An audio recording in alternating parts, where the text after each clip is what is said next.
My name is Nancy Agresta. I'm an LCSW. Been in practice for 30 years. Have an office in Manhattan and in Englewood, New Jersey. The people that I've treated over the 30 years are mood disorders, addictions, and recently got very involved with perinatal mental health. And in 2001, the case that I think perked my interest was the Andrea Yates case. And Andrea Yates had gone undiagnosed for many years with postpartum depression, and in a postpartum psychosis drowned her 5 children.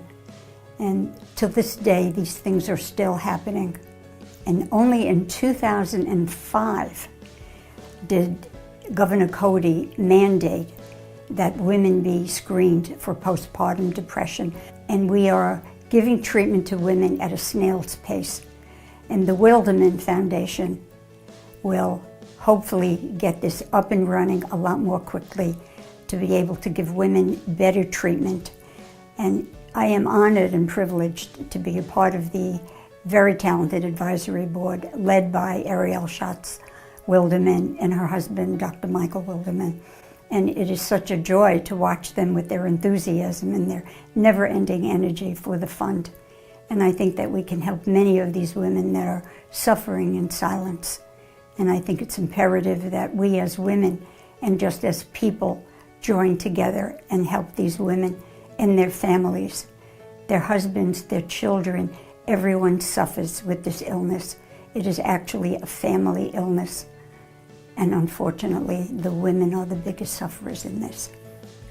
I've seen my own children, my own daughters, and it was also my experience having suffered from postpartum depression and feeling guilty about it because I was very fortunate to have 4 wonderful children, healthy children, and not knowing what was happening to myself. I kept myself quiet and tried to be busy. But when you cry by yourself, and you never want anyone to see those tears because you're so ashamed. And it's painful to think that other women are in their homes crying alone, when together we can erase this. And again, when you think about it, it was diagnosed 150 years ago. That is just mind-blowing to all of us. We need a change. We need a big change.